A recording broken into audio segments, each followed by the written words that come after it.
Welcome, what is up? Thank you for tuning back into the Chaos Lair. Of course, I'm Chris Chaos here with the 411 for Smackdown live in Chicago.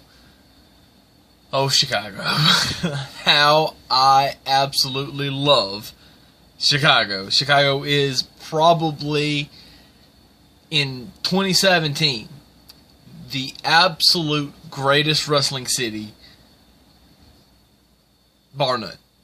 Like, I can't overstate how rabid, like, over Orlando, way over Los Angeles, over New York, Boston, Philly.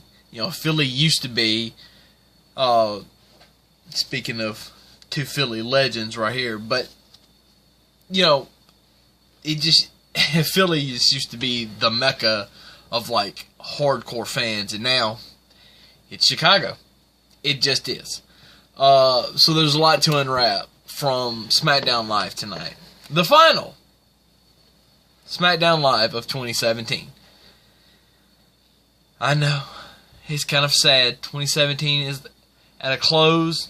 2018, very, very, very soon coming up. Big things in 2018. But first, let's finish 2017 with a bang. Daniel Bryan comes out and announces basically we're having the U.S. title tournament. Dolph's out. Who knows? You know, I assume that Dolph is going to come back and do something big. I think that this would actually be a great time for Dolph just to take several months off. From listening to his conversation on the ENC pod that totally reeks of awesomeness, by the way, shout out to Edge and Christian, they kind of pushed him on whether or not, you know, how happy he was, because he kind of brought it up. And you could tell that, you know, candidly, he's just not very happy. And I think burnout's a lot of it, and I think also just, you know, going kind of up and down, you know, so many times has added to the burnout, the physical burnout, the mental burnout, the, you know, emotional burnout. It just, he needs some time away. And I've said that for a while, that, like, I thought last year when he was having that series of matches with The Miz, and if he didn't win the Intercontinental title, he was going to go away. I thought he should have lost then to go away. Not that I want to see Dolph go away, because I love watching Dolph Ziggler wrestle, but, I mean, sometimes you got to do what you got to do that's going to be better for you later. Take Cody Rhodes, for instance. He left, and if and when he ever comes back, should I say if or when he ever comes back to WWE, he's going to be so much bigger of a star because of what he's doing in Ring of Honor, New Japan, even some of the stuff he did with Impact. Just getting that more exposure and that more time is going to help him. Now, enough about Dolph. Tag titles, Gable, Benjamin, Usos next week. Triple threat match.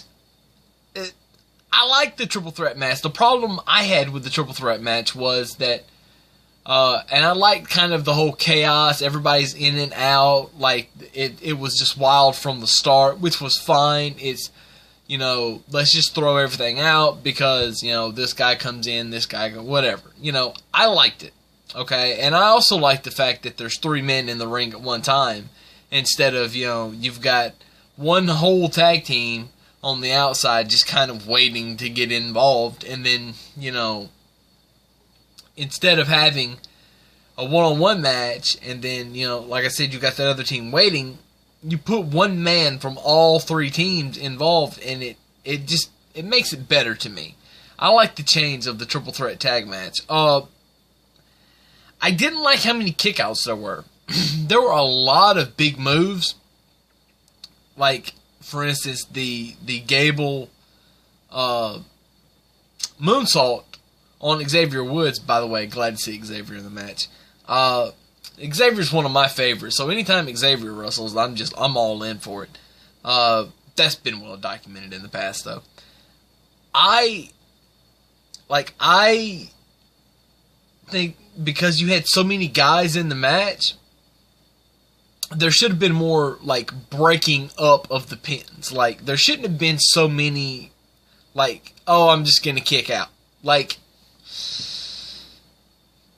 because some of these moves, like Xavier took that knee and then took that moonsault, and I just kind of whatever. But, you know, the match was good. I mean, it was better than good. It was very, very, very intense, very, you know, like, people trying to get the win. Like, you can tell, like, trying. Sometimes you're just going through the motions in these matches, but these guys were like, let's get the win, let's get the win, let's get the win, let's jump on it. And I absolutely love it. I love the urgency of trying to win. I think that is something that's like a lost art.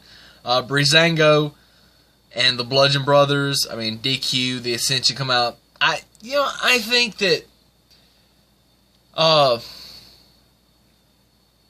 would love to see the Ascension versus the Bludgeon Brothers, and I kind of feel like that's where they could be going. But I also have that in the back of my mind, the turn. Like, I'm always expecting somebody to turn on somebody else. Like, I was expecting it with the women tonight. Like, I'm always expecting that turn that you don't see coming. And I expect it way too much.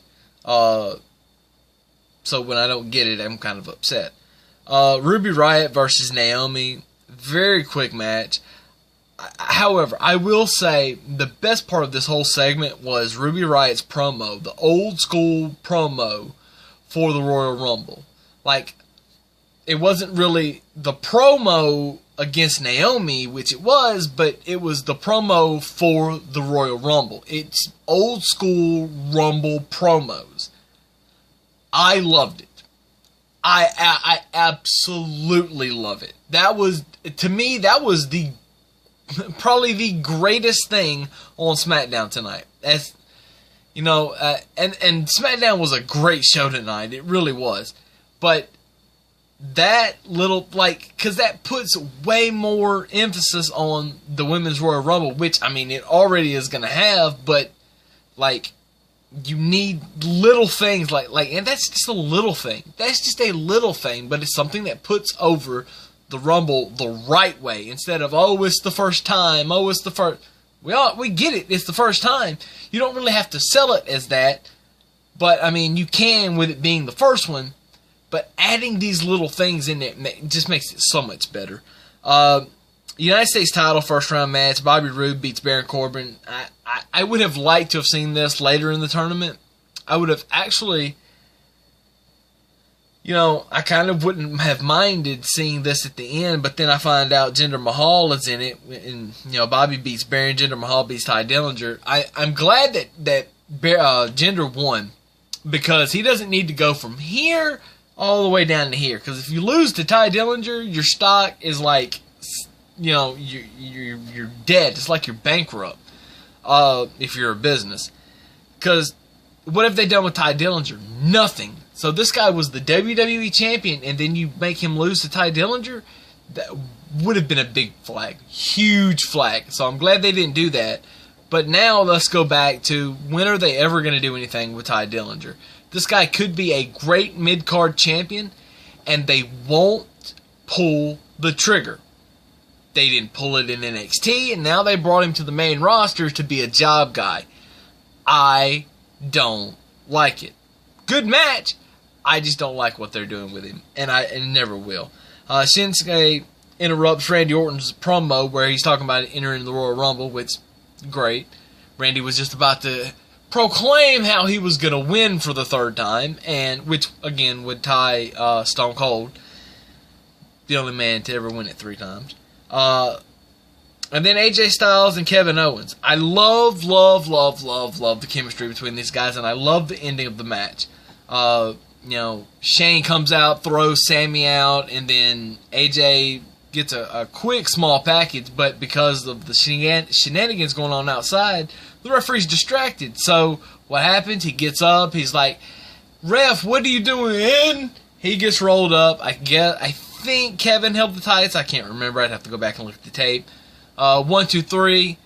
Kevin Owens gets the pinfall victory over the WWE Champion, which means that Kevin Owens is not going to be in the Royal Rumble, which means Kevin Owens is somehow going to get a shot at AJ Styles at the Royal Rumble. And how fitting would it be with the storyline with Shane and Daniel and Kevin and Sammy that Kevin Owens wins the WWE title at the Royal Rumble? Just imagine how phenomenal, yes, pun intended, that would be.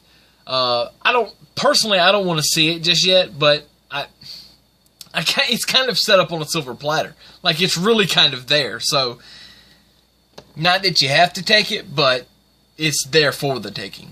Anyway, thank you everyone who supported me in 2017. I look forward to your continued support in 2018. As always, I got a couple of things up my sleeve. We'll see how it goes. I'm a very, very busy person now, way more than I have been all of 2017, basically. So we'll see what happens.